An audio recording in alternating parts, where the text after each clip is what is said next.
patent olaman degan Rossiyaga kelib yurgan yurtdoshlarimiz bo'lsa, hali medkuridan o'tmaganlar bo'lsa, bitta ma'lumot, Karvalol degan tomchi dori bor, bilasizlar, davleniyaga, bosh og'riqqa.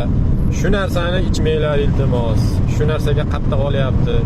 Yana bir yaqinda yurtdoshimiz, shaxsan o'zim bilib yurdim, Karvalol ichib qo'ygan ekan. Qonida xullas narkotik modda bor deb juda ham qiynavordi. O'sha narkotik emas, bu Karvalolligini isbotlab to qaytadan dokument olganimizcha 100 mingdan oshiq pul ketib qoldi. Shuning uchun iltimos o'zlaringga muammo oshirib olmanglar. Bu Karvalol odamni organizmida 1 oygacha turar ekan, 1 oydan keyin yo'qolar ekan. Shuning uchun agar patentga medko'rik o'tmoqchi bo'layotgan bo'lsanglar, oldin o'tib olib, keyin shunaqa dori ichinglar. Endi sizlarga yana bitta yaxshi ma'lumot o'rnida aytib o'tyapman. Hammalaring o'zlaringga ehtiyot qilinglar.